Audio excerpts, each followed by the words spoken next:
Oh, this is how you make bad sci-fi. Fun fact, it's actually way worse in the book.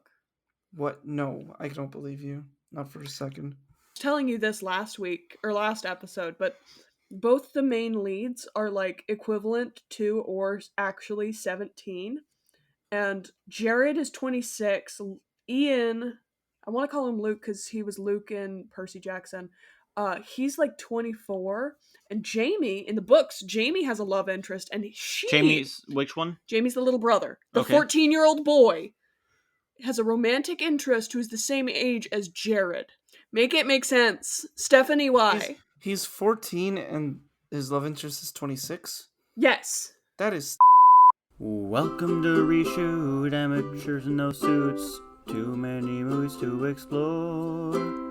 Ruthie, Hector, and Ed, laughter till the end. Let's see something never done before. Hello, and welcome to ReShoot, an amateur's guide to gooder film. We take movies. Good. Bad. Like this one. Yes, good, like this one. Bad, not like this one. Somewhere in between. I am we fix them. Salty right now. Objectively better.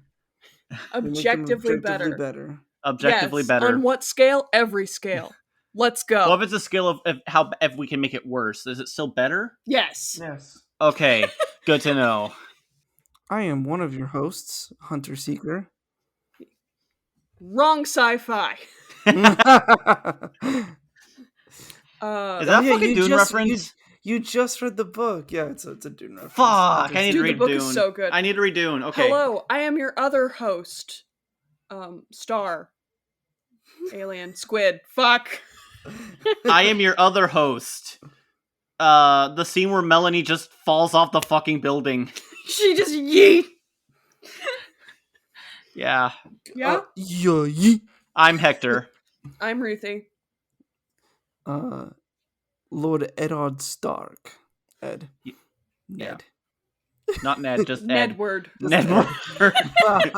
Nedwardo. That sounds worse. That sounds like a slur. It does. Nedwardo sounds like a slur. Or like how one of my brother's friends called me Dards. Why? Because Dards sounds like a medical condition. Dards. D-A-R-D-S. Dards. You sound like a background Star Wars character is going to get his own comic book series in like 10 years. True. Oh. No, to me it would I hear Dards and I'm like, it was. Ask your doctor if Dards is right for you. It's more like, doctor, I've got dards on my nards. It was this thing that he was doing that he was calling everyone by like the second half of their name. So it'd just be Alexander. He was just calling him Xander for a little bit. That didn't stick. My brother, just Guel. It stuck with me because that's what I call him now forever. Joseph was Seth, and then I was Wardo for a while, and then it just slowly devolved into Dards. I feel like Dards is better than Duardo, but not by much. It's Wardo. No D at the beginning. It was just Wardo. It's like you need a fucking microscope to tell how little the difference and how much better it is. You know? Yeah, Dards. See, yeah, Dards. It's loving the side tangent here. I do like how nicknames come about because my extended family, when my mom's talking about especially the people she grew up in another state, she's like, oh yeah, these people my great grandmother who I never got to meet, she was Mookie, and I'm like, Mookie? Where did that come from? And she's like, I don't know. Also, here's tidbits, Micha, I don't know, crazy weird nicknames, and she doesn't remember the stories behind any of them. Yeah. Or it's like you had to be there kind of thing. Someone morphed my name into a literal slur one day, and that stuck around for a good month. That's horrible. Yeah, middle school. I think it's also I think a Latino culture thing that nicknames are just a thing, because for there's certain nicknames that go with names, like Francisco is Paco, Jose is Pepe, Eduardo is Lalo, Jesus is Chu, stuff like that. But that one doesn't make sense to me. Yeah, Jesus and Chu. Yeah. I don't understand it either. I don't understand why Jose needs a nickname as Pepe. Yeah, see, I get the opposite. My legal name is Ruthie, but a lot of people don't recognize it because Ruthie is a nickname technically. So a lot of people will start calling me Ruth. Oh, And my Yeah. ex-friend called you Ruth for yeah, years, yeah, and no, we never it stopped it. happens. Yeah, I didn't stop it, and I get kind of uncomfortable with it because I have a family member who used to call me that, and then they died, and now it feels really awkward. I don't I'm like people sorry. I'm calling me sorry. Ruth. I'm not trying to laugh. It's just Wow. like, Jesus, I forgot how bad that was. And I'm admitting this Dang. on public in a podcast, and I love that for me. I mean, no one listens to our pod. Not enough people listen to our podcast to make a big dent right now, Yeah. so we're fine. Wow. I'm Yeah. safe for another like 5-10 years. They will keep doing this for 5-10 years. No, but the internet is forever. Anyways, we watched a really good movie called The Host. The great no, Not- not the Bong Joon-ho one. That one was Not like the Korean that was one. that was mid. oh Yeah. god, I'm worried. People... I feel dirty saying that. You should feel dirty saying that. I was like halfway through calling the divorce lawyer that I magically Oh my know on gosh. hand. Yeah. Yeah. No, No. this This one came out in 2013. It is a decade old. yes. Oh, hey, happy 10th birthday, the host. No, this is a book written by a little known indie author. She also did another series about like vampires. I don't know if you guys have heard of it. Maybe you're not niche enough. You're not underground. Wait. Twilight. Oh God. Wait. She wrote this book? She did write this book. You couldn't tell by the underage relationships. Wait. An inability to build a romantic connection other than just destiny. Guys. Uh-huh. So, hear me out. And Mormon sexual What was tension. Twilight fanfiction? What? What was Twilight fanfiction? What famous book series was Twilight fanfiction? What was 50 Shades of Grey? 50 Shades of Grey. So if she's going to continue the cycle, Mm-hmm. what's going to be this version of sexy fanfiction? Swingers. I was going to say Mass Effect. They're just gonna be swingers. No, That's the but thing. that's Instead of BDSM, it's gonna be swingers. I'll right. It's keep gonna it be as some kind of swingers, yeah. swinger. There's swingers with the brain parasite. The souls. Do you understand? There's That 3 sounds- of them. There's 4 of them. There's 4. No, there's 2 humans and then the brain parasite, and then they swing. They like put the I brain. mean, they parasite in one of basically them. do that just kissing in this movie. No, they also. Yeah, they also that was bone. deeply okay. Let's do the synopsis. We're going way off tangent today. I'm sorry, everyone. Hold up. It's hot in my room. I'm gonna take my shirt off. We can't see you. I know. I'm just saying. Why Jesus does our lovely audience need to know exactly how much shirt you have? Wait. Right? Is that an 8-pack, Ed? Yes. Oh my I god. have to take off Oh my- god, I can see bits of the V down there. Holy shit, ladies, he's single. Oh my god. Oh Jesus, that. Oh, his pants fell off. Oh my god, it just Oh keeps my going God. down. How does he walk around with that thing? It's not even a tripod. It's just like a 4-legged animal at this rate. Jeez. Oh, don't compare me to Podrick from Game of Thrones. Wait, That's I've never another seen Game of tripod. Thrones. Is that a thing? Yeah, there's a character. in the His name's book. Podrick. Well, no, it's in the show too, but it's not No, quite as like.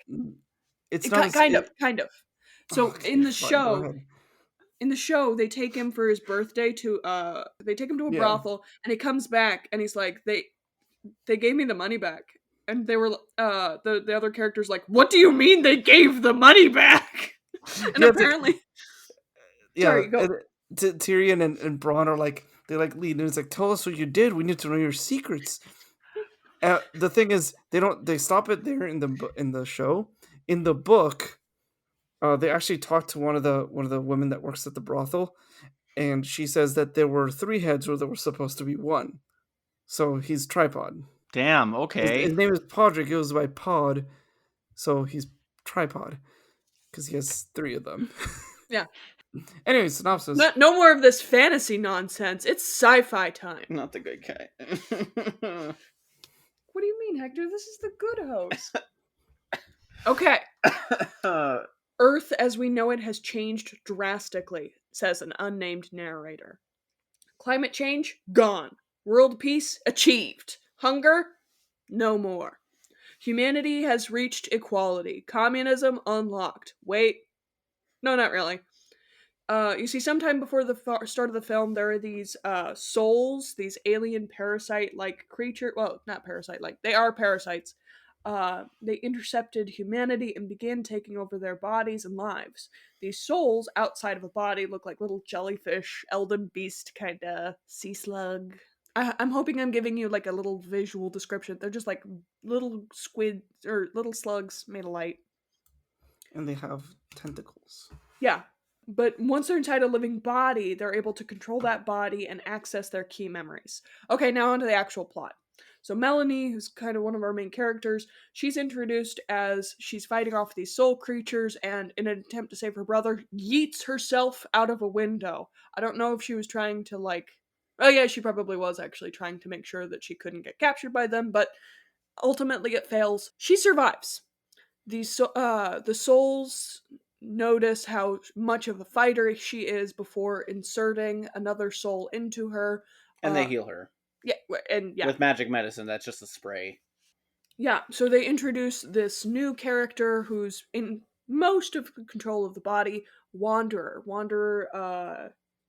She is tasked by the Seeker, the lady with the ponytail, to go through Melanie's memories and find all the last humans in the world, because all of them have been taken over by souls at this point, except for like, I don't know, like 20, 30, 40, 50, something like that. There's pockets of there's resistance. just I think this was just like one of those resistance pockets. Yeah. Oh, for sure. Yeah, it's very decentralized. Looking through Melanie's memories, she's growing attached to Jamie and then to Melanie's boyfriend Jared. And as she's starting to kind of figure out this puzzle, she encounters a surprise. Melanie's not exactly like dead or like paralyzed. She's in there and she's very upset. Remember how I said she's a fighter? Verbally abusive. Very upset. I wonder why. Anyways, the Seeker gets frustrated because Wander is starting to trust Melanie and not want to give the information to the souls to find the last humans. The Seeker is upset with this. Melanie convinces Wanderer, hey, the healer guy left, what if we just like go to him and he'll fix the problem? And Wanderer's like, that's a great idea. Let's go do that. And Melanie convinces Wanderer to sneak out of the compound, again jumping out of a window. But she lands in a pot. She lands in like a pool this time. It's fine. Aim for the bushes. If anyone's seen that movie with Mark Wahlberg and Will Ferrell. Awesome. You think what I'm thinking? Aim for the bushes. Yeah. There are no bushes. It's concrete. They're jumping from the 5th story. It was a 10th. No, 10th. Okay. Anyways, Wanderer emerges. She was like, "You could have killed us," and Melanie's like, "Meh." And they borrow a car from a host, or from like a soul person. Wanderer just walks up and says, "Hey, can I borrow your car?" And he's like, "Yeah, sure. It's full tank of gas. Have at it." On their way to Fort Worth, Melanie takes control of Wanderer's body. She can kind of do little itty bitty things. She can force a Wanderer's balance to force her to jump out of the balcony. She can jerk the car wheel so that the car does like a 360. That was the funniest scene in the entire movie. Roll on the highway. It was like just a small turn, and it rumbles and crashes. It was so funny. Like poor Ruthie's ears were hurting because I just burst out laughing. I was having a bad time at that scene. I'm sorry. They meander through the desert. Wanderer's about to die of thirst until a group of humans finally find them. It's Melanie's uncle Jeb. Jeb doesn't immediately kill Wanderer, much to the chagrin of every other human there. And Melanie realizes and warns Wanderer that if they tell the humans that Melanie is still alive and she's still in there, they won't believe Wanderer and they will immediately kill both of them. I don't know, I'm going to press F to doubt on that one. That's just me, but whatever. Plot. Drama. They bring her back to the hideout, blindfolded, because they're not that stupid. And the first night of this super mega cave system that they're in, a group of humans attack Jared, the boyfriend of Melanie. It's going to get really confusing, I'm sorry. They attack Jared, who's gone guarding Wanderer, because she's a soul, she's a pacifist, and As soon as she sees that Jared is getting injured, she intervenes and she's like, no, no, no, it's fine. Just take me. Do whatever. Don't hurt Jared. I don't want people to get hurt. And Ian comes on the scene and he begins choking out Wanderer. Uncle Jeb comes in. He intervenes. He threatens to kill anyone who tries to kill Wanderer again. Let me. Can I say a line that he says? Yeah, yeah. This ain't a democracy. It's a It's a dictatorship. dictatorship. You didn't have to say that second part. Yeah. No shit, my guy. Yeah, you can't. The next person who tries to kill Wanderer is gonna get shot. Totally, because he's like, He's I missed the thrill. I haven't shot anyone in a while. I missed the thrill of it. yeah. I'm like, why is Yeah. he the only good character in this? Also, like, it feels like Jeb is only a plot device. Like every time something inconvenient in the plot happens, Jeb. He's like an ex machina. Yeah. He really is. You know. If only he'd been running America. Jeb, good old Jeb. Please, Jeb comes in with his gun, cocks it. Please clap. Wanderer, now nicknamed Wanda by Jeb to humanize her. She begins assimilating with the community. She connects with Jamie, who figures out the ruse really quickly. Wanda starts falling in love with Ian, but her body is still attracted to Jared. Yeah. And Melanie doesn't trust Ian's intentions. So every time that Wanderer interacts with Ian, Melanie is upset. But every time she interacts with Jared, Melanie is even more upset. In the meantime, Jared and Ian's brother Kyle are on supply run duty where they do armed robberies of store. Yeah, it was just store. It looks like an IKEA or a Target, but it's store. Yeah, and it's I think the aliens just renamed it Store. Yeah, they like did a full rebranding for no Yeah. reason. Store. Can we get the rights for Home Depot from Kroger? No. Oh, they don't want to sponsor the store. Store it is then. Store. I understood that reference. Thank you, Ruthie. Okay. So while they're doing the armed robberies, they also have a little bit of a habit that they've been trying to kick, not really, where they kidnap soul-infected humans to bring back to Doc. Get this, he's a doctor, and they're trying to figure out a cure for being infected with the soul. And while all of this is happening, we'll occasionally get scenes of the Seeker, who is trying to find Wanderer, and she's really upset that Wanderer is still able to, like, she knew that Melanie was still in there somewhere. It's not really explained how. And Until they the also end of the movie. and all the other souls keep telling her to chill. Chill. It's not that big of a deal. And she's like, no, it is. No, but it is. You don't understand. Okay, so Jamie injures his leg while wielding a scythe. Why they gave a 14-year-old Wielding a boy magic sword. wielding a samurai, wielding a matter. powerful magical demon. I'm sorry. I need to love stay on that. track. It was also a sickle, not a scythe. Okay, it was a sickle, yeah. I like saying he better scythe, sickle though. these nuts if you don't stop it. Sucking on Rafi's toes. Okay, I'm sorry. Jamie his leg is injured and it's starting to get infected, and Wanda is concerned. So Wanda and Melanie, by extension, they kind of share feelings. They're both upset. They go to the med bay, and she sees Doc and Ian and I think Kyle's there. Jared and Jeb, all the people.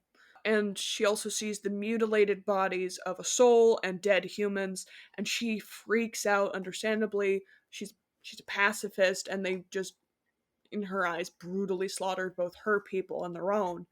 And she's so upset by this that Melanie is like shut out of consciousness for 3 days. And Wanderer begins to panic, so she convinces Ian to start kissing her, like a lot, to bring Melanie out to piss her off, and that doesn't work. And she's like, bring Jared in here. I'm gonna make out with him. And they start like aggressively making out. It's very uncomfortable. It was so I'm laughing, but it was so uncomfortable. Yeah, I had to pause for like a minute and walk. I could not. Yeah. It was so bad. But then Melanie wakes up and she uses Wanda's mouth, her mouth, but Wanda's borrowing it, to bite Jared. So Jared then realizes, like, hey, the only person who'd bite my lip like that is my girlfriend. That's how he figures it out. I don't know. But Melanie's awake, so she and Wanda, they go to the hospital, the Soul Hospital, to get super magic alien medicine to heal Jamie. Because Wanda can lie now. She's figured that out. How She's is this really movie good at boring it. with just that sentence? I know, right? So they like go to some of these cuts that she's already got. She goes, she gets healed. She steals medicine. She also grabs like a seed pod thing, which will come back later. They come back from the hospital, and the seeker lady who's been hunting them this entire time, she comes out and she's like, I'm gonna shoot you, I have a gun. But she forgot she can't aim for shit, and she gets shot. And so they come back to the base, they heal Jamie, and then they heal the seeker because Wanda's a good person. Also, can I say one thing? Sure. The unintentional friendly fire that Seeker does Yes! is so, like, it was so out of left field. She's trying to shoot one of them, but she misses so badly, she kills one of the other souls. And I'm just like, I'm sorry, it's just so execution out of style left too. field that I burst out laughing again. Like, I'm like, cause I was thinking, like, wait, there's no way there's no way they'd aim guns. They're peaceful. And then she shoot. I'm like, oh my god, this So, is with how the CG worked and how Jeb's gun is a shotgun. When Seeker got shot, I thought like she was dead yeah, same. with Yeah. how the CG looked and stuff. But apparently, the shotgun only got her in the shoulder, and her arm isn't gone. So what?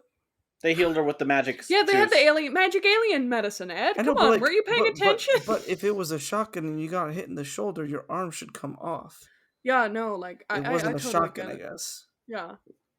Maybe But it was just a shotgun rifle? gun. It was a shotgun gun. Okay. No, but you see, he's like a what is it? A nutty professor type. He's a crazy genius. So he Maybe- made a rifle that No, looks Ed, like a shotgun. It wasn't a shotgun gun. It was a shotgun. Yeah, anyways, Okay. that happened.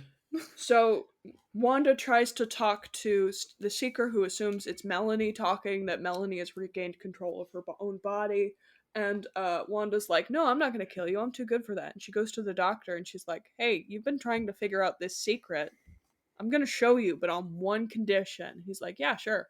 And the condition is once Wanda shows this technique, which it's not really a technique, it's kind of just like asking somebody to leave politely. That's literally what it is. It's so stupid. It's really stupid. But she says, if I show this to you, you have to take me out of Melanie and let Melanie have her life back, and then you have to kill me. I don't want to live anymore, because if she leaves, she will die. She will arrive at the next planet after Melanie, Jared, and Ian and Jamie are all dead, and she's too upset to let that happen. Yeah, not after they're all dead. After their grandchildren, Like have probably grandchildren are died of dead, old yeah, age. long dead. Yeah. And she doesn't want to live in that reality. And she lies to everybody. She's like, no, I'm going to go to the planet. Don't worry. I'm going to go off to the farm upstate. And finally, she and Melanie share this tearful goodbye. They call each other sister, even though Melanie's Been a very bitch. rude through the whole thing. And when Wanda opens her eyes next, she's in a new body entirely. Her eyes open, and she takes a look. The gang lets her know that she's been unconscious for 2 weeks. She's not taking over somebody else's life because they'd already cured this body of soul, but the human, the host, didn't wake up. They were brain dead. They were basically brain dead, yeah, and the body was dying. This part of the movie was so like. I can make it worse. Oh, just this part was stupid? Weird. It's so weird, and it's so just like neat. Also. Oh. So in the book, they ask her, Wanda, how old is this new body? And she lies, because she's really good at that. And she says, 18, to give herself another year. So it's not that creepy that she's dating Ian anymore. Problem solved. So the body is not 18? The body is 17. Mm. The same age as Ian's Melanie. what, 26? He's like 24, 25. Yeah. Okay. And then there's a stupid epilogue where they find out that they weren't the only like humans that befriended souls. They really thought they'd get a fucking sequel out of this. Yeah. Is there a sequel book? No. No, this was a standalone book. Stephanie Myers does not. She admitted that she does not like writing sci-fi, or she doesn't like reading sci-fi, and Yeah, I can tell. Yeah, this wasn't sci-fi. This is just. It wasn't This is- sci-fi. It's a It was fucking fi. romance movie. there was a lot That's of all fi, it not is. a lot of sci. Like I've got a book that talks about writing science fiction and fantasy, and it goes over like the different shades of sci-fi and fantasy. And like if you have a science fiction where it leans less into the science and more of the fiction, that's called like space opera. Like Star Wars tends to fall into that more because Mhm. it's less actual science and more just like Fiction, ideas of like technology I and mean, a stuff being really crystal can wild and literally lightsabers. They have space wizards. Like, yeah. yes. But this movie I don't think qualifies for space opera. It doesn't have enough. No, to it's just get a romance there. movie. Yeah, That's no, all it it is. is. It's a No. sci-fi romance, but it's more of a romance than a sci-fi, Kid- and it's a shitty romance. Yeah, Yeah. like, what was I gonna say? I Also, the wanna go science fiction some falls could apart do when you think about it. Because if they're peaceful and everything's good and they make it in utopia, why do you want to leave? Why do you keep leaving? It makes no goddamn sense. I mean, because the movie, I mean, yeah, you can have a good argument of like, oh, is it like if you call that out and then you kind of build upon it, Mm-hmm. but it doesn't. Yeah. They don't care. Stephanie doesn't care. So why should I care, Stephanie? Why should I care if you clearly don't? We have different values in this movie, Stephanie. Answer me, Stephanie. I keep calling you. Who's Stephanie? What? Stephanie Stephanie's. Myers, the author. Oh, the author. You're calling out the author. Okay. Yes. Answer my calls, Stephanie. Please drop the restraining order, Stephanie. Well, as episode czar, Hector, would you like to go first? Yes, please. Okay. The likes. The music was actually really good. There were some parts where it was like pretty god tier level. I was like, damn, this is so wasted on this movie. Like it was almost like there was a few scenes where it almost sounded like an early John Williams. Almost, not quite, but like, you know, there's something of it there. And I'm like, wow, this is cool. The atmosphere was okay. Another like. There was a vibe. I didn't gel with it, but you know, I knew what it was going for. That little rustic, like, oh, we live in a cave. You know, we live off the land. We have wheat fields in the middle of a fucking cave, and like, No, but you don't understand. They have a hole in the ceiling and mirrors to direct the sunlight, and rain that occasionally just falls down in a straight, small, singular circle in the middle of the field. yeah, like that vibe, that post-apocalyptic, or sorry, that apocalyptic slash solar punk, but not really vibe. It's like we did a bad job at both, but it's a good vibe by itself. Solar punk is like it's like Yeah. steampunk, but like wholesome. It's very wholesome. I love solar punk. Wholesome? Okay. It's Yeah. wholesome. No, it's very wholesome. Because like the idea is like a sustainable future where like humanity isn't oppressed, kind of like the way steampunk is. It's like like I said, it's an inverse of steampunk. Yeah, like we use the machines still, but not as many, and they're all like rechargeable. They're all good. They help us with the environment. It's a good thing. This movie's like babies first solar punk, sort of. I guess. I know I can't exactly explain it. Another like the kid actor did actually a pretty good job, and Are you talking about Jamie? Jamie and the uncle character who I don't. Jeb. Jeb. Okay, I'm glad you like them enough to like remember. I'm not making fun of you. I'm just showing you how much I don't like this movie. Like, I honestly think this was harder to watch than Morbius.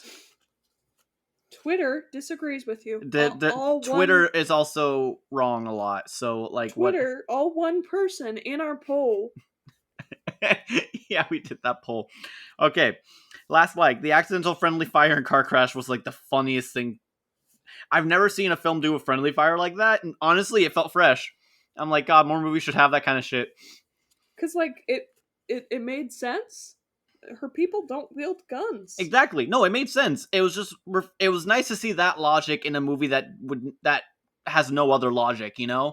Like got some. Yeah, I'm being way too mean. I'm sorry. Yeah, you're being real mean. I'm having a hard time with. I had a hard time with this one. You don't say. This was another one where I had to pause for the night and finish it in the morning. It's like 3 now. Okay, dislikes. This movie blows so many chunks. It doesn't make sense. Okay, how do or can they reproduce? Aren't there only a limited number of these aliens? So like how? That stuff doesn't make much sense to me. The romance was disgusting to me, and I don't fully know why. Which romance, or all of them? All of the romances in this film. I know why Ian and Wanda were gross. Why? Because he did try and kill her. He did? Ian? That's not, no, it was just the kissing. Yeah, he did. Yeah. Yeah, no, but like the... That was like their first introduction. No, I know, fair enough. I'm saying like the kissing bits between all of them like that was just gross to me. Yeah. Like, it made some cheap telenovela romances look like Decision to Leave. Wow. That's a very, like... rare insult. That's an insult. Yeah, that's a really, like, creative insult. I like that. Thank you. Why are the Seekers' cars chrome? It's like, have you seen that because episode of SpongeBob? It's in the future, stupid. I was thinking SpongeBob episode the whole entire time, like, future! Future. And, like, I'll give the movie a pass. It's trying to be original, but there's no meat in this original casing of Wheat and Cave. Wheat and Cave. Wheat and Cave. Mm-hmm. That sounds like an incredibly hipster bakery name. Wheat and Cave? Wheat and Cave. Oh, we live in Portland. We can definitely start a little like a gluten, like a paleo boutique bakery. Yeah, we can do that. Wheat and Cave. A boutique bakery. Jesus Christ, that is so fucking Portland. Jesus. Right? We can do it. No, we can do it. That is so Portland. Here at Wheat and Cave, we use ancient grains farmed in a cave by weird alien people to make our bread. No, but in true hipster fashion, we pay them an exposure. I don't know. And by exposure, we do mean exposure to the elements. They do live in an actual cave. Mm-hmm. Thanks for the save. I thought that last bit was terrible. I appreciate it. All right. My fixes, which are hopefully a bit better. I'm going to start off with explaining some things. I'm going to explain some background things. They're going to be explained throughout the movie, but I don't really care where it goes right now. The parasites have telekinesis abilities, but they're trying to find the perfect host to augment their powers further because they've had other threats come after them before, interplanetary threats. Already, this sounds way more interesting. Are we going to see these threats? Not in this movie. I'll be honest. I wanted to not go too far off the path. I do like that. It kind of fell in with like it falls in with what we did last episode, where it's like the threats aren't important. What's important is how the creatures react to the threats. Yes. So they're so scared that they're willing to take over other people just to make sure they're safe. And at first, they don't see anything wrong with it. Because, again, I want to add more as to why does Wanda feel bad, honestly? So as much as I like the originality, it doesn't mesh well. It feels like an inverted Mass Effect, where it's like, in Mass Effect, the Reapers try to take over the organics. And so I'm like, this is inverted in a sense. So I kind of ran with it. Melanie runs away, and she gets telekinetically grabbed by a Seeker, right? Like she's trying to get pulled by a Seeker. Mm-hmm. Or by the Seeker. So she grabs her knife and just kind of throws it at her, stabs the Seeker in the hand, and then she just jumps off the building and nearly dies. Same intro. Mm-hmm. So Wander, same intro. Wander is helping for a bit. She's starting to get more info, but she's just like, she doesn't remember what. And she's like, well, she seemed like she seemed like a very physical girl, like doing rough and tumble stuff. Here's her knife. See if maybe an object will help. It backfires, and subtly, Melanie awakens. Just subtly. Mm-hmm. So Seeker's looking through memories, but now she's forced to see the dark side of what they do through Melanie's memories. Like, if you want to keep it PG-13, just hint at some people, some hosts just kind of telekinetically ripping him apart. Seeker decides to run away, but's having trouble using her telekinesis because she... Seeker or Wanda? No, sorry, Wanda. I wrote it wrong. Wanda Mm-hmm. is having trouble running away. And she can't fall, and she's about to fall to the pavement. She's just so freaking out. She isn't sure of herself. She's a brand new... Because they do reproduce out of, like, one... Like, let's say go in.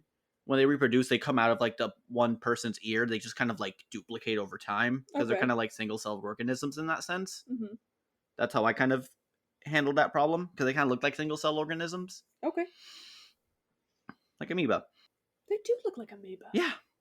Melanie wakes up hard at that moment, so you get one eye blue, one eye brown, and she's the one who's able to use the telekinesis to land safely from the pavement, not instead of dying. She's like, nope, not fucking do, not this again, and lands. So a good chunk of the movie is them running away and deciding to travel through the country to get to the new hideout that Melanie heard about, and that's super sure that's where her brother's at. It was just the two of them. Yes, I've been watching The Last of Us. So you get memories of them. They talk a lot. They're hiding. A good half of this movie is just the two of them making their way to the hideout. Wanda's great at diplomacy, even with humans when she has the seeker eyes. Or the host eyes. Melanie is like that class I played in the first game of Mass Effect, where you can just do all the psionic powers, or biotic powers, but at the same time, you can use a shotgun. So, it's infiltrating, quick, shooting, throwing people away, running back. That's kind of how she fights. I have a question. Yes. Does Wanda have access to those telekinetic powers, or did they entirely transfer to Melanie? No, she has access, but, like, Melanie's a 1 in a million of just, like, how good she is. Right. Like, she has the anger, the drive to, like, really push forward. Mm-hmm. Right? Okay. So they trust each other more, and they learn more about each other's backstory. Like, Wanda learns more about Melanie. Melanie learns, like, oh, this is why you guys are invading in so many planets. You're trying to find a good host that will let you control, right? And, like, let you be safe and fully master your bionic powers. Or your... I shouldn't have said that bionic when I was talking about Mass Effect. Now it's going to leak. Yeah. So here they run into her brother and her boyfriend that she forgot to mention for the first bit of the movie. The boyfriend's conflicted because now there's two of them. Wanda and Melanie. If you want to make a joke out of it, he kind of gets, like, he's kind of into both for different reasons. And it just creates this awkwardness all around. Like, I'm not trying to make this, like, an actual, like, I'm just trying to say, like, look, if we're going to have this awkwardness, we might as well make it a joke. Instead of trying to be, because the earnest route wasn't working. So let's just be fully, let's go full Marvel here and make it ironic and not serious at all, okay? So they go through more stuff, and they're hunted by the Seeker, who is one of the most powerful telekinesis users, right? So they finally make it to the base, only to learn that just about everyone's dead. They died. It didn't work. Damn. And right then there, they're invaded. And, I forgot to mention, before Melanie and Wanderer left, they took a little, there were some parasites that are actually super weak-willed. So, like, if they go in, then they're stuck there, and they can't control any, and, Mm-hmm. So, but some of them were able to be pulled out, right? So they take one just in case they need it for questioning, because, like, oh, he's heard a lot. He probably knows a lot about what, in that tube, he's probably heard a lot of stories of what was going on around the, this country or whatever. But at one point, the little brother, whose name I keep forgetting, Jamie, he kind of takes it, and he gets it absorbed. He gets it inside his, Yeah. This is the sickle incident? Yeah, it's a sickle incident, sort of, but instead he just kind of, like, he starts playing with it a little in secret at night, and then, because he's told no, and then he just maybe, like, accidentally swallows it. Oof. So, but no one knows, right? Because they kind of forget about him. He's so weak-willed that even the others forget about him, right? Oh. Mm-hmm. So finally, they're all there. Little brother gets shot by Seeker first thing. Okay. She wasn't even aiming for him. It's just another friendly fire. It's just another bad shot. You're killing the little brother? Let me finish, please.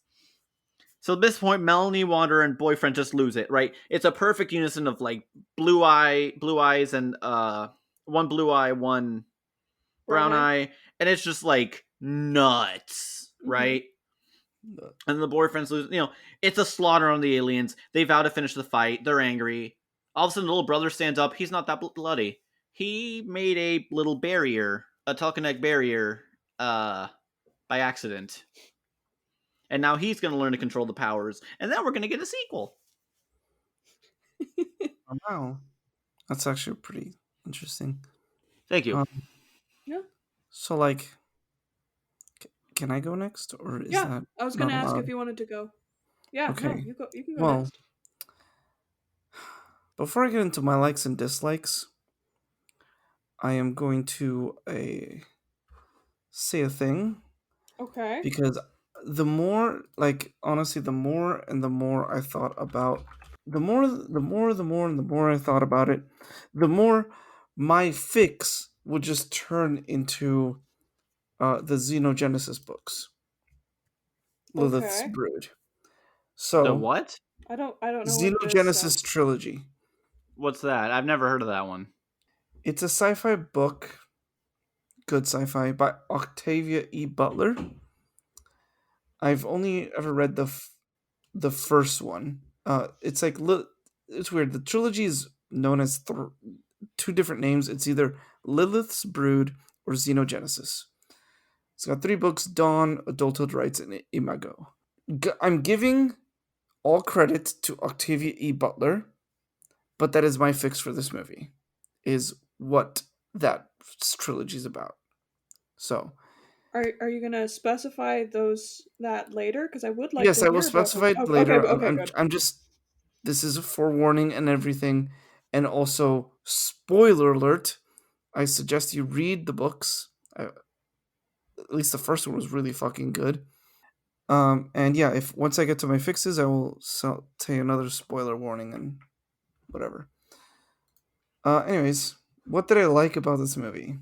I like Saoirse Ronan, but not her acting or anything. Just Saoirse Ronan, the person. I also liked what's his name?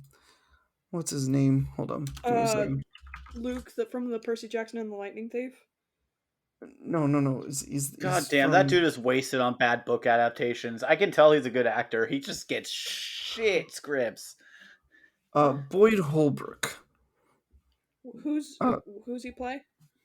he Jared. plays Jack, the one that tries to kill Wanda at one point, and then Wanda saves him because he slipped into the Oh, waterfall. that's Kyle. That's Kyle. I like Kyle. He's also in Logan, and he's in a couple other movies that I watched. There, he's a good actor. I like Who the him. I fuck's like in Boyd Logan? Holbrook. He's Robot Hand, dude. Oh, I love him. Yeah, Oh, that's him? that's Kyle. Yeah, he's Oh, so neat. young in that one. Yeah. Anyways, that's all I liked basically about the movie. Nailed it. Um, the aliens, even because it's weird because like usually I like the aliens, like especially when they're not humanoid or anything like this. I'm not interested in these guys at all. Are you apathetic or are you upset? Apathetic. Like it's okay. It's nothing. It's weird. Um, yeah. Dislikes about this movie. The biggest thing for me was during the cave scenes, just how studio and like how like a set it looked like. And it's crazy that they did this because usually when they film movies in sets and studios, like yeah, it looks like a set or studio, and then they use computers to touch it up and make it look more real. But no, they just didn't put the time into it at all. Every single scene in every single cave looks like they're at a set in a studio, which is pulls you out of the movie completely. It's so bad just how bad everything looks in the caves. The reasoning for Wanda and Melanie and all of that, just a lot of the reasonings just didn't make much sense at all. And why does Wanda all of a sudden feel empathy and stuff? Like they're saying like, oh, humans are different, but like they've how many planets did they say they conquered? She says Like that she's been to 12. to 12. There are only like four of them had life, I think. No, No, no, no. They've conquered 12 planets that had intelligent life. mhm. And I think the total might be closer to 20. But these are the first intelligent life that fight back that much, Yeah. which is again makes no fucking sense. There were some hammed deliveries, especially by Saoirse. That might just be directing issue. I don't know. Well, and her accent cuts in and out throughout the Yeah, whole, her like when she's Bayou, playing. her Creole accent, just kind of Mhm. like in and out. That's true.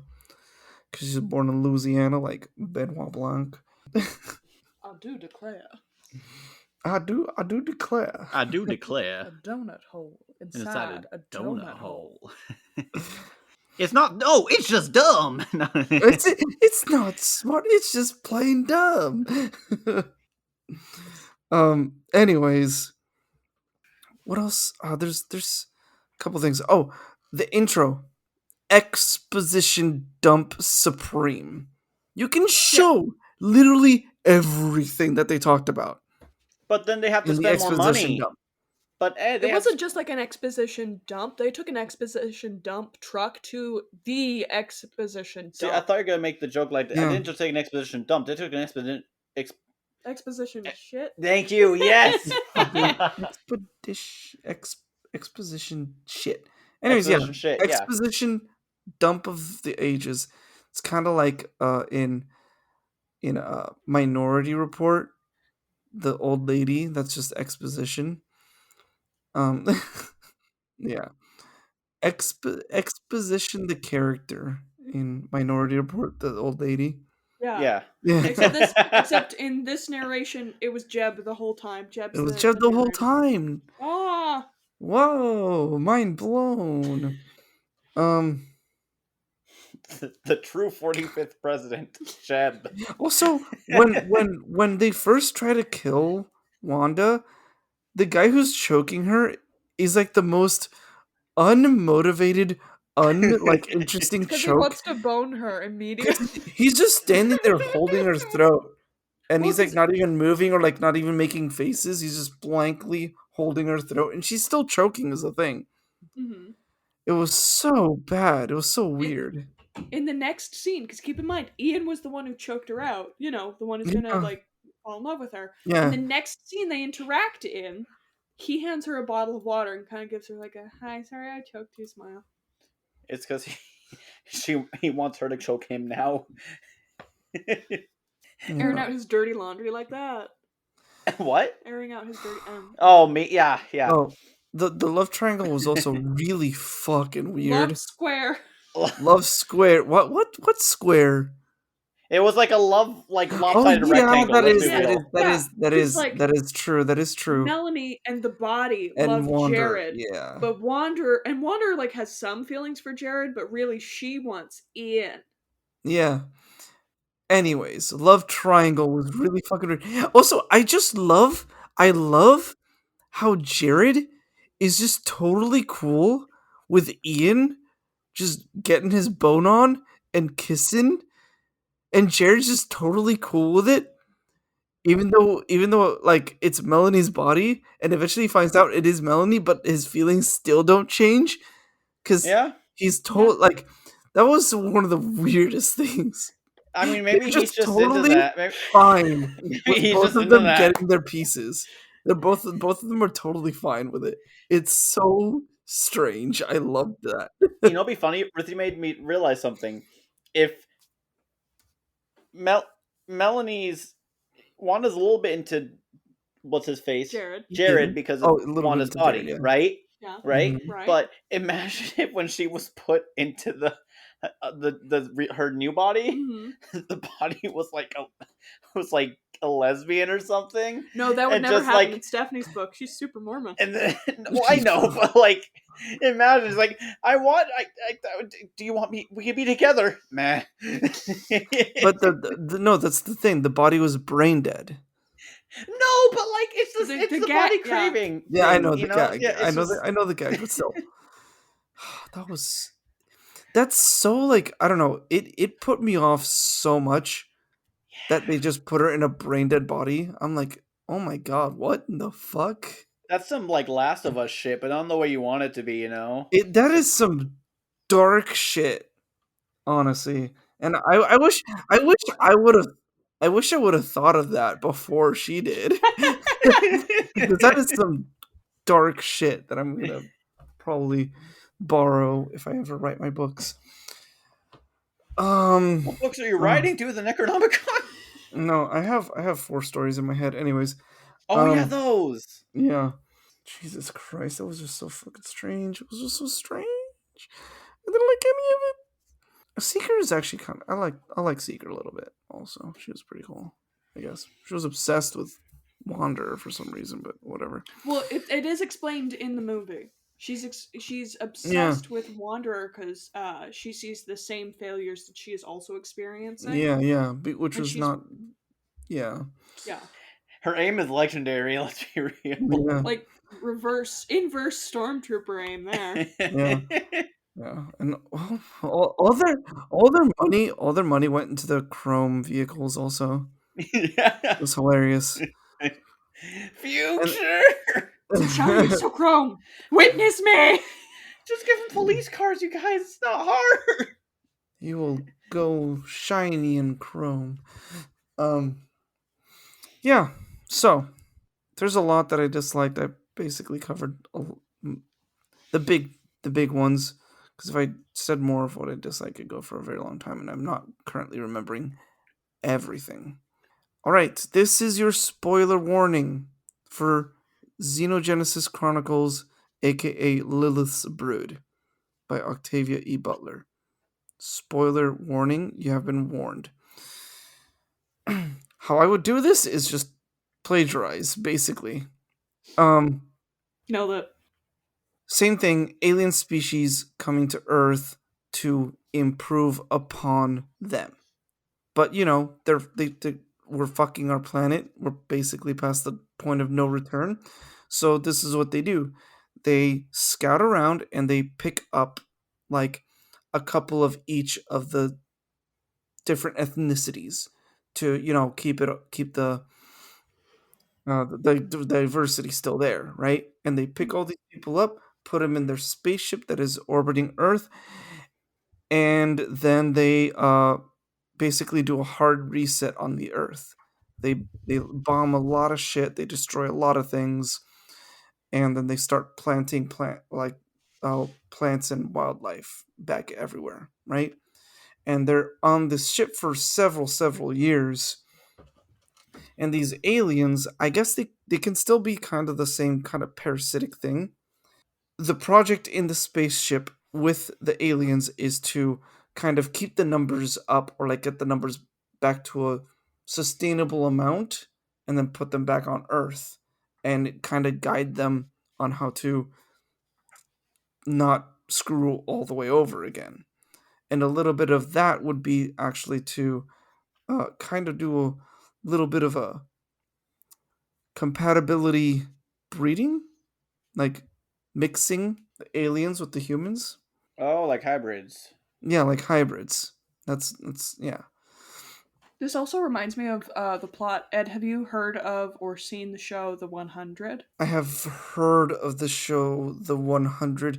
Is that the 100 kids that get dropped onto the alien planet No, not on an alien planet, on or Earth. on back on Earth? Yes. I think I Yes. saw a little bit of that show actually. I saw like the first 2 episodes, and I know it gets really crazy later on. It's a Yeah, CW show. I heard it got real. No, I heard it got like surpassed CW levels of being like how close CW shows are good up to a certain extent.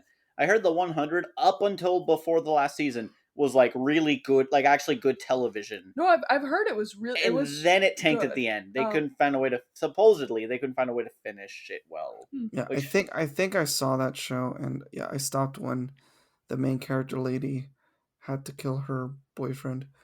Hmm. I think that's the show. Anyways, they do a kind of little bit of a.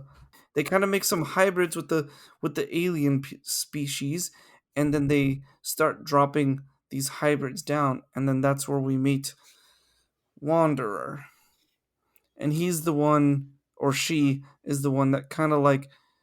This isn't part of the book, but like she, or I don't know.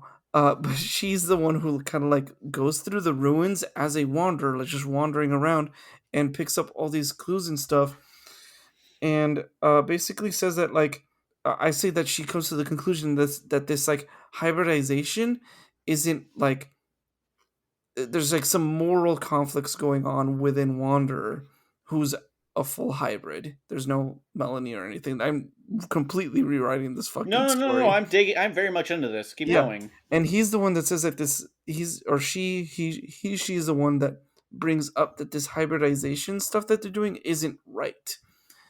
and they've done this to several planets also before. And she brings up like we You should could just just say that. they just bring up that they should just drop the humans down and the hybrids live with them to kind of guide them in the direction, and then all the hybrids will die out eventually. They live for much longer than normal humans, but they will eventually die out, and they're just there to kind of like, you know, lay the tracks for the humans to not make the same kind of mistakes, kind of thing. That's what I would make instead of this. That sounds sick as fuck. Yeah. Yeah, and I because that is sci-fi. That is some good fucking sci-fi. There's moral dilemmas about like crossbreeding, or just like going to extreme lengths to save a species to the point of creating hybrids, kind of stuff. Like, is that you're still saving the species, but they're not fully fledged that species anymore. Like, is that okay to do or not, kind of thing? Yeah. And yeah, the main character Wander would have a lot of conversations with other hybrids that share or differ their opinions, and they can bring up good points and all of that. And maybe there's a bit of like separation. It's like, how about you go to this land continent, Australia, and try your way, and I'll try my way here, kind of stuff. I don't know. And there can be conflict with the main alien species, but I think the main aliens in the spaceship would just kind of like watch for a little bit and be like, "This is getting weird," and then just leave. That's what I would do. Yes, Hector. I realized something halfway through when you were talking. Has anyone ever heard of a manga called Parasite? I love that movie. Not Parasite the not- Maxim? yes! Yeah, I saw that show. This is the same thing! It Not is. you! No! The host and Yeah. Parasite Now that you are the mention it, same yeah. fucking thing! Yeah. Do you know what it's about? Yeah, the alien affects him, but it's a physical thing and not just like a. But everyone else who got infected in the head. Yeah. So like, Yeah, and yeah, he's trying to but figure out who's who, and it's like they're slowly. It's the same idea. And here's the thing. same idea, yeah. Here's the thing. And you're thinking, here's the thing that I want to. If I could meet Stephanie Meyer, joking aside, I want to ask her if she's seen this, because there is a good chance you're thinking, Hector, she's Mormon, yes, but you know what else she's heard of? My Chemical Romance. She based Edward off of Gerard Way, Lamont. and she tried to get them to be in her movie. They said no. Anyway, I'm gonna stop for get sidetracked, but there's a chance that she has seen Or heard of it. or Yeah. heard of Parasite the Maxim. The only difference is literally in Parasite, the Maxim, the aliens they're malevolent, not benevolent. They're Yes, evil. but One could argue that the hosts in The Host are not benevolent. they're not. They're not. That's what I'm I saying. know, but though. they pretend to be, or they think they are. The aliens in Parasite, they know they're fucking evil. Oh They know yeah, no. they're- Well, yeah. they don't see themselves as evil. They just see themselves as above. Yeah. For the most part, the whole show's really good. It's very gray at points, and a lot of stuff just kind of changes over time. If anyone hasn't seen it, it's on I think on Netflix right now It as is. of this recording. And like I watched it when it first came out, but like it's good. I suggest it, it's yeah. so good. Like I highly recommend. If everyone says it finishes weird, it follows them. I think it followed the manga like 100% faithfully because it was so old, other than modernizing bits. Yeah. So, like, if it ends abruptly, that's just, I think, because the author, after working on it for, like, 8 years, was, like, kind of like, I don't know where to go from here. But, like, I recommend it. Fine. It was fine. It was, the last arc was a bit rushed. That's all I'm saying. That's the only complaint. It's well done, though. Yeah, so I would just, Genesis this. Go read Lilith's Brood Dawn by Octavia E. Butler. Really good. Sounds like a good book. It is a really good book. I will warn you, the interspecies stuff is much weirder. Anyways. Okay. Likes. I'm gonna be honest, like I said at the beginning of the podcast, I like good movie, or I like bad movies. I ended up like liking this one. It's bad, but like, yeah. Saoirse Ronan, she did a pretty good job compared to like everybody else. I don't know. Who's Saoirse Ronan? The main character, Melanie Melanie. Wanderer. I've heard the name. I've never been able to put the face to the name. Yeah. I'll be on. So thank She you. was the love interest in Grand Budapest Hotel. I haven't seen that movie in years. The girl with the No, birthmark in the yeah, shape of yeah, Mexico yeah. on her cheek. Yes, I know. She's also the main character in Lady Bird. Okay, so before we watched this movie, I watched a video from Amanda the Jedi talking about both the book and the movie. And when she described this, at first I thought it was dumb, but as I watched the movie, it kind of grew on me.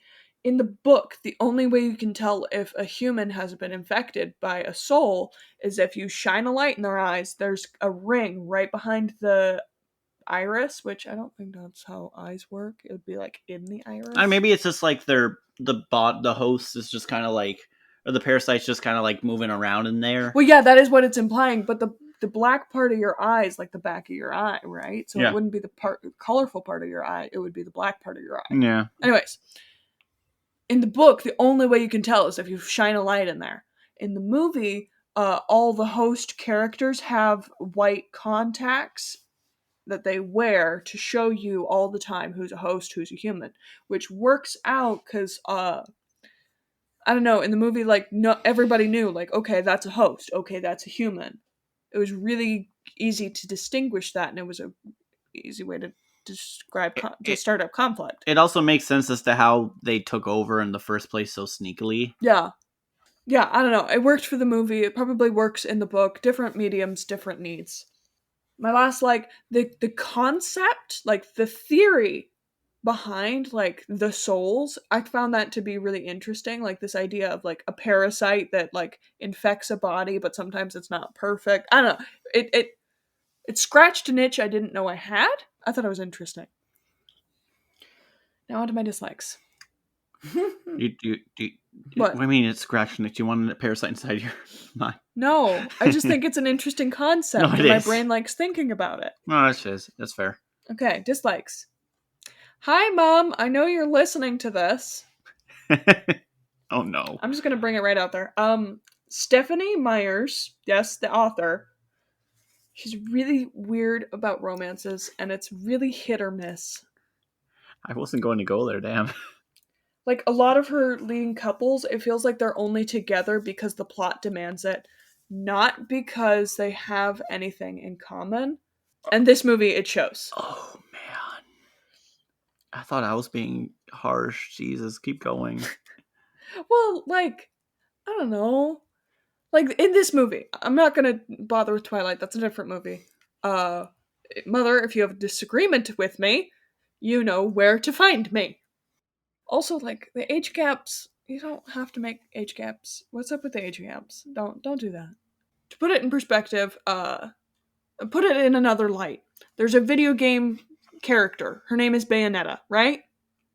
Yeah. Where are you going with this? Yes. Bayonetta. Bayonetta is big booby sexy lady, Yes. right? Yes. And when people, feminists, comment, hey, isn't she like super duper sexualized? The creators go, no, it's fine. She chooses this. You see, the more skin she shows to the sun, the more her powers grow. Also, her clothes are made out of her own hair. Wait, that's not. Oh, that's not her? No, that's her, but the sun thing isn't. Sorry, somebody said something about a hair, right? her hair is her Yeah, clothes, yes, but she was also made by a woman. The whole point. Oh, you're not dissing her. You're not dissing Bayonetta. I'm not, okay. No. Please let me finish. Sure. Sorry. The point is, they make her sexualized, but then they give her an in-game, in-universe explanation why she is sexualized. But that doesn't remove the fact that, like, if you step away from it, still weird. Jacob Falls is gonna be soulmates with a baby, but don't worry, she grows really fast. No, it's still weird. Oh, you're talking about Jacob the werewolf. Yes. Yeah. Oh god, yeah, that was so. Oh god, it's so weird. It's so crazy. You don't have to be like, no. Like, don't worry, it's platonic for now. No, he imprinted. It's done. Oh god. Yeah, there's a lot to unpack with Stephanie's, like, psychology of romance, but we're just gonna throw away that whole suitcase. You know? Just to make sure, because I think we have some gamers in our fan base. You're not dissing Bayonetta, right? It's not that I'm dissing Bayonetta. I'm just pointing out if you have a character and you have an in-game universe explanation for that thing, yes, that makes sense. But that doesn't all negate the fact that when you step away from that in-game explanation, that in-universe explanation, still weird. I'm surprised they didn't go with Quiet from Metal Gear Solid. That one's even worse. I haven't played Metal Gear Solid. How would I be able to know that one? I thought you were there for the discussion on that one. Nope. Okay, never mind. But Bayonetta's awesome, though. I'm not denying that. Mommy's Okay. home. Okay. Yeah, I want Bayonetta. I mean, it is a little weird when you really think about it, but Yeah. it's just fun though. So we just okay. Hector, just- do you want Bayonetta to step on you? Because If Ruthie dresses up in Bayonetta, if Ruthie dresses up as Bayonetta, then yes. Safe answer achieved. I'm not even being safe here. Imagine Aubrey Plaza dressed up as Bayonetta. Aubrey No, Plaza's not. She's No. not. No, she doesn't have the mommy enough. she's not. No, She's not she's mommy too enough? like she's too. She doesn't have the. It's not. She's more serious. She doesn't have the kind of like high peppy energy that like Bayonetta like True. that. Not peppy, but like the high Yeah. I know. sure of herself energy that. See, yeah, you need somebody with like mom energy, like Tina Fey, but like sex appeal enough for Bayonetta. Dreyfus? Like Tina Fey. Julia Dreyfus? No, Tina I think Tina Fey works. Honestly, No, I do She plays more genuinely. into kind of like awkward sexuality. No, but she can pull it off. When she pretends to be like in the 30 Rock Teamsters, or she pretends to be like. You know, What- honestly, Yes, Tina Fey could. Julia Tina Fey Fey does have Dreyfus? enough mom energy. Tina Fey has enough mom energy. Yeah, no. Tina Fey can do it. I've Oh. seen her when she. Have you seen her when she gets angry in 30 Rock? Like, no, she can do it. I want to go to there. No, you Kate Blanchett. Yes, Yes. mommy's home. Yeah. Yeah, no, mommy. Mother, Her no. hair black. Yeah, I did. Step on me. The dialogue is ass. I thought. I didn't even think about how bad it was. It was just It was just there for me. Everyone was bad. Everyone was bad. So like, it kind of made it hard to distinguish, or like it made it hard to notice that it was all bad because everyone was bad. Because it. So all here's the was bad. thing. If some characters who are possessed by souls don't sound like people, that's good design. If your humans don't sound like humans and they sound more like souls, that's bad design. I'm gonna ask you a question. Uh-huh. Stephanie Meyer writing Twilight, is it the same thing or do they actually sound more human in that? I mean, I listened to the audiobooks in middle school. I am the wrong person to ask. Okay. My mom, according to my mother, the host does not sound like it was written by Stephanie. Like the voice that she uses to write for the host, not similar to Twilight at all. The enemies to lovers trope went way too fast. Literally a scene. Between Melanie and Wanda or Wanda and Ian? Ian. Okay. Wanda and Ian.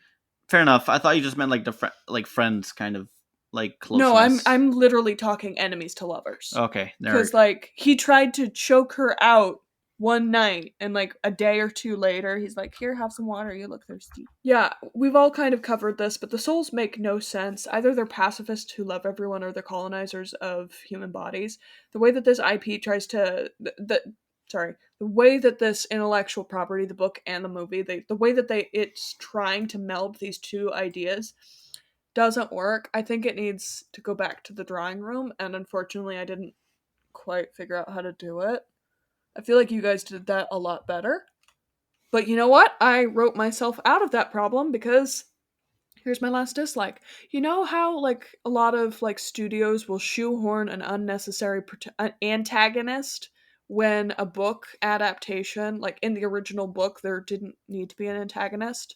Because sometimes like man versus society or man versus nature is difficult to convey according to studio. Yes. What would you lose if you got rid of the Seeker? After the first scene where she puts it in, Or Yeah. she puts the... Yeah. Jesus Christ, phrasing. When she Nailed it. That's what she said. That's also what she said. No. What When would she you lose if you puts... got rid of the Seeker? Yeah, Not a lot. Not a lot. that's what I mean. After the first bit, nothing. Yeah. Seeker's not an antagonist in the book? I don't think she's given as much attention in the book. I'm not Mm. fully sure. But I'm gonna here's the thing. When I like see book adaptations as movies, I get upset when they're not like not necessarily one to one. I get it. Different mediums have different needs. I said that earlier.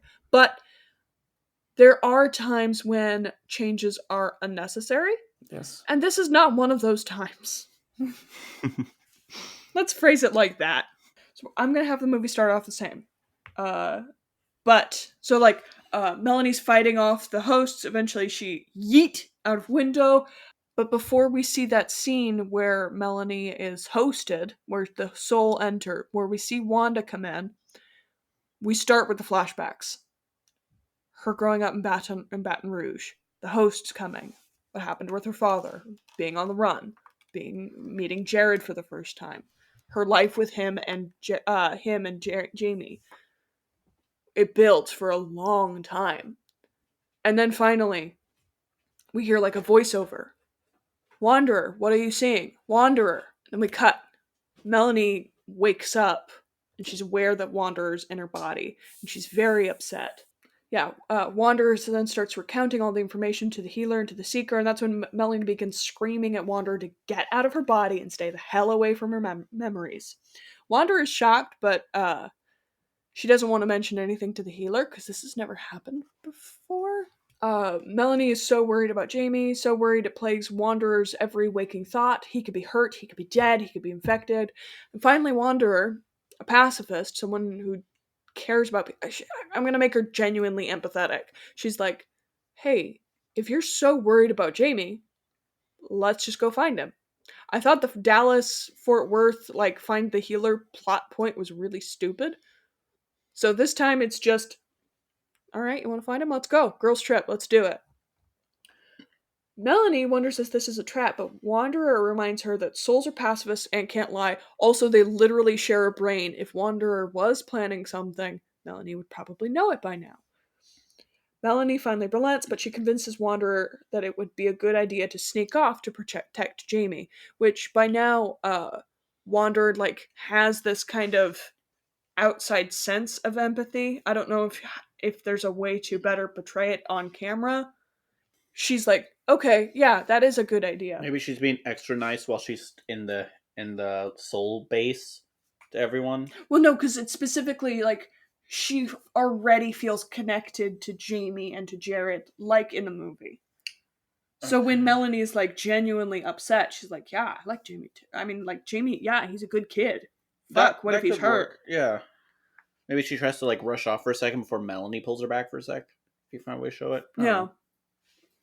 Maybe the eyes keep switching whenever one of them starts to take control. I do like that idea, but I want to let you have that, because that was a good idea. Fair enough. And yeah, I'd fix Ian's romance, him just giving her water out of the blue, literally a day after he tried to kill her. So, we're gonna give him a common interest. Wanda, noticing that the cave is kind of dreary and depressing, finds some chalk or something, paint, I don't know. There's gotta be something. She starts doing art. She's carving out there. She's drawing these beautiful murals. Most of them are memories that she's very fond of from Melanie, like her backyard in Baton Rouge, the little cabin that she and Jared had, that Melanie and Jared had, etc. But there are a few like constellation drawings or like places, other planets that Wanderer's been to, and she's just like, I don't know, feeling a little starsick. Ian, he stands behind her, he's watching, he doesn't say anything, and finally he interrupts the silence with, I always wanted to be an astronaut as a kid. And then they can, like, I don't know, talk about space and stuff, but then, like, yeah, space is cool, but, like, I kind of miss, like, old Earth before the host took over. And the two of them can share, like, well, it's not Wanderer's memories, but they're Melanie's, and she thinks they're pretty neat. And they can bond that way. And, like, yeah. So Wander still has control for the most part. Yeah. Okay. Yeah, I'm keeping it kind of closer to the movie. Actual romance. Woo! Yes, That's good. I and mean, yeah, it's at least something that they talk about that is, yeah, it's more romance than there was in the book. Just that yeah, I would also space. get rid of the really uncomfortable dual makeout scene. Oh Blech. yeah, please get rid of that. Can I give my joking fix? Yes. Add 3 more people to the makeout scene. She makes out with Doc, then Jeb. But That's her uncle. Oh, before she makes out with Jamie, that's when Melanie wakes up. I'm going to hell for that one. Okay, and I'm of two minds of this. Like I said, I think you guys had really good fixes on dealing with the souls, but honestly, uh, you can get rid of the seeker plotline. You don't need the seeker there. You really don't. Like, mm-hmm. you don't need the threat. You need the characters to show that they are feeling threatened. Correct. I love that. I love that you said it like That's that. good. Yeah. You actually fix things within the movie instead of just rapidly changing, or not, Instead but of like just wildly writing, changing. yeah, just writing, just yeah, you actually had something original instead of plagiarizing. And Ed, I picked Yeah. this movie for you. So now you know what a bad movie looks like. So now when Mm-hmm. you can pick your movie in about 5 minutes, you know what to look for. You want something on the level of The Host. I already know what I'm gonna pick. Oh, But good. first, But first, But first, grades for the movie. F minus. Actually, no, just F plus. That was too harsh. F. you guys are gonna be mad. You gotta say C, aren't you? D minus. That's fine. It's bad, but I want to save my Fs for like Cure for Wellness tier movies that make me actually Oh angry. my god. Literally, I have never met anybody who has watched A Cure for Wellness who has liked it. Why do I like it so much? I don't know. Oh, I could be here all day explaining the reasons, Ed. I don't want to do that. It's almost Okay. bedtime. Anyways, Oh, speaking what of have you been bedtime. watching? No, Ed, do you want to tell us a Hmm? little bit about your trip? To Please. Los Angeles? Yeah, come on. You saw some To really cool shit there. La La Land? Yeah, you didn't just see La La Land. You saw he went to the I observatory in went to La La the Land. Griffith Observatory and I took a picture of me doing the La La Land thing. I don't know if you guys have posted it already or not. You Oh didn't no, share I it with. haven't. I have to fix it first. Fix the thing. Anyways, yeah, I went to Los Angeles, and in one of those days, I went to the pier. And as we're walking to the pier, I see this big tent kind of thing, and it says Film Independent Spirit Awards. I didn't know what the Spirit Awards were before this. Now I do. Anyways, I was with friends. We went to the pier. It's boring. Don't go to the pier. Nice. And we go Anti-tourism. out and we're walking around this thing, and then we see like a small group of paparazzi next to like this tent to the outside, and they're calling for Mia. They're like, Mia, Mia. And we're kind of standing off to the side, and then eventually, in the distance, I see Mia Goth walk from the little tent onto the car and leave, and I'm like, oh shit. So we look it up the Spirit Awards. We see that there's a YouTube stream of it, and we see that Everything Everywhere won something, and then we see on the stream Michelle Yeoh, Ki Kwan, Stephanie Sue, and the Daniels. And we kind of look at nominees, and we also know that Aubrey Plaza is there, and a whole bunch of other people from White Lotus, like Aubrey Plaza, and things like that. Anyways, we kind of joined the paparazzi, and we're like watching and stuff, and eventually I see Julia Dreyfus come up, get in her car, and leave. I also see Paul Mescal as well, I didn't tell me about that one. and yeah, I saw Paul Mescal. I saw this tall dude from White Lotus, I think, or Succession. I forget where he's from. I need to look him up again. And then I got a picture of Ki Kwan in getting in his car getting in the car with the little trophy he won for Best Supporting Actor. later on, I see Michelle Yeoh actually walk to her car, and she kind of like walks behind the car out of vision, and then she like takes a step back and smiles and waves at us.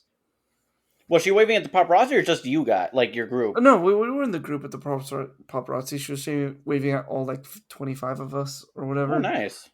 Yeah, and then there was this really cool moment where it's the I forget the actress's name, but it's the mom from Lady Bird. She Oh got in the yeah. car, and the car was like basically right in front of us, and both of the backseat doors are open. So when she got in on the other side, she could see straight over to us, and she kind of like leaned over, waved, and we could hear her say hi. And then me and one of my friends kind of waved back at her and said hi to her, and it was really cool. That's cool. And then I saw Aubrey Plaza, and I got pictures of her, and she looks really weird in all the pictures because she was blowing kisses and stuff. But yeah, I saw that stuff happened. Yeah, and Aubrey Plaza is very beautiful. So is Julia Dreyfus. Yeah, that happened. I'm unfortunately I did not see Stephanie Sue or the Daniels. I couldn't recognize them, or they just got out of the way really quickly. Makes sense. Yeah, that That's happened. fun, dude. Yeah. Ruthie, do you want to say... There's Boomer. Hi, Boomer. Boomer, do you want to say anything? Boomer, he's so cute. His little Do you want to say anything, toupee. Boomer? Boomer, Oh, do you he want to wants come up to the off. microphone? He wants off. He wants off. Yeah, he's not gonna stay. It's been so affectionate all podcast. He has been. I had to do something. Yeah, he needs. And then he's just like, okay, I got my attention. Leave me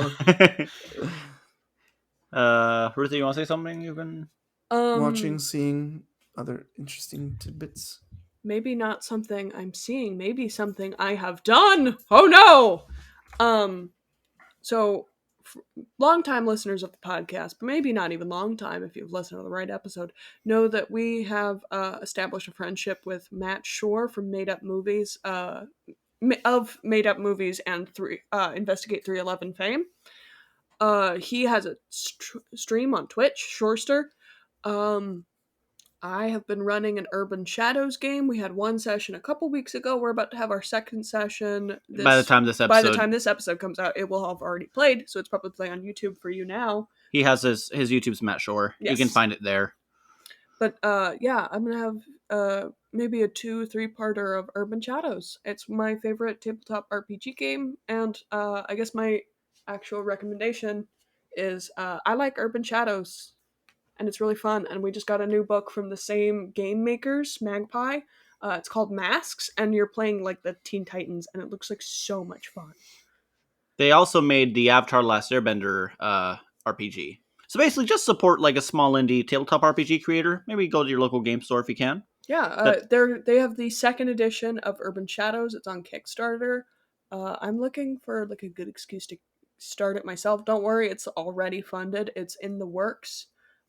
They're like halfway through actually like writing the rules, but you can also get a PDF from them for free. It's pay what you want.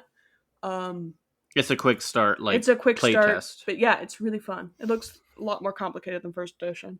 It tends to go like that with second edition of games, unless they're already really complicated. Then they just simplify it. It's one or the other. My thing, which Ed's not gonna like, is We're about to start a fight. I know what I'm doing. I took Ruthie and my mom to go see The Fablemans, and I actually really, really enjoyed it. It was a sweet story. It's not a good movie. Spielberg does not. The man doesn't miss. The legend. He misses not miss. plenty. He does not miss in this one, dude. Super 8. That wasn't him. That was J.J. Abrams. Wait, what? No. J.J. Abrams did Super 8. He did it inspired by Spielberg. He did a good enough job, I guess, if he fell for it. No, it's J.J. Abrams. Look it up.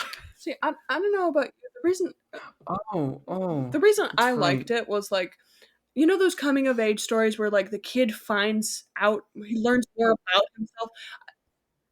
In this movie, like not only does he find out about himself, he realizes that his family, like everyone in his family are like real people with real problems, and like I don't know, it hit hit me in a good way. Yeah, I liked it because part of that reason too, and just like usually with these kind of stories, I saw a trailer. I'm like, oh, the movie's gonna go this way. The dad's gonna be like this. Mom's gonna be like this, and then it's like, no, it humanizes and gives everyone a lot of like. It treats all the characters like people and not just like characters. His sisters less so, but that's because they weren't as important. I feel like that was more just because no one had, priorities on screen. But like they all had their moments. It was a very good. Okay, film. he doesn't miss really, but Ready Player One is the only one that I can think of. He wanted to play with the technology, and you can literally blame the dude. The source book is so bad. Like no one, I've never heard. Sounds like we could fix Ready Player One then. I have the book. I can read it before. I'm just saying it could be on the docket. I can read it before and then start watching the movie. I don't mind doing that. Just give me like a few weeks. If we're gonna do that one, give me a few weeks to read through the book because that's the one I do want to read before. It's one of those ones where I'm gonna read before the podcast. But yeah, he wanted to play around with the technology. Just thought it'd be fun. I don't think it was a serious one for him. Yeah, that's about it. Watch Dragon Stampede. Okay. Three. Everyone keep track. Third time in a row. Fourth? You said 3 last time. I did. 4th times in a row. 4th. Let's see how many more. Let's keep the streak going. It's gonna keep going, depending on how many All episodes Dragon Stampede has. I think it's just a 1/4 season right now, so it's just 12. Thank you everyone for watching. You're skipping a step. What? Next time on Reshoot. Do you guys like the actor Ryan Reynolds? I may have heard of his work. Do you like him? If you're doing the proposal, I'm gonna. Do you like the? Hold up, I gotta double check who it is. Do you like the actor Jeff Bridges? Yes. Wait. Do you like the actor Kevin Bacon? No. Marissa Miller, Mary Louise Parker, Stephanie Zoltak. Next time, join us for R.I.P.D. I'm so excited. And I just can't hide it. She's in love. She's in love. She's in love. She's in love. I don't know how the rest of the song goes. Reshoot_podcast is our Insta. At Reshoot Movie PO1 is our Twitter. We have a Mastodon. It's Reshoot Podcast. Honestly, with all of those, you can probably type in Reshoot and you'll probably see our logo. It's the same as our podcast. We have a Redbubble if you want to get pins. We do have that. We also have 3 Letterboxd accounts. Yes. Reshoot_Hector. Short person and film posters only. I only talk about those film posters. Short PRSN. Yes. Only the consonants. And no, short has the O though. Yeah, short has the O. In person. Yeah, in person. That makes sense. The consonants. Oh, our email. We have an email. reshootpodcast@gmail.com. We actually got reached out to on the email recently. That was fun. Yeah, we did. We also have a Discord. If you you're can stuck in join us. 2005, we have an email. We have a fax number. You ever beeper? You ever heard of the beepers? Oh. Page us. We have a Discord. You can join us. You can send memes. You can bully Ed for his bad takes. God, he wants someone to bully him. Yeah, I bully him enough. I want Aubrey Plaza to bully me. But yeah. I think that's everything. Yeah, give us 5 stars. Like and subscribe. Smash that like button whenever I get to uploading all these videos. And don't forget YouTube. to click that bell. Huh? That was a review of the host. Not a review. Not a review. That was our objective. A refix. Our reshooting. There you go. Reshooting Thin ice. of the host. Tell us what you think about the movie. Hit us up with other bad movies. And yeah, catch us next time with RIPD. It's gonna be so bad. I'm so excited. Goodbye. Goodbye. Today's film was The Host, 2013, directed by Andrew Niccol. The screenplay was also written by Andrew Niccol. The original book was written by Stephanie Meyer. The cinematographer was Roberto Schaefer. Go show some love to their various social media accounts. They made a movie, which is more than we can say here. Join us next time for RIPD.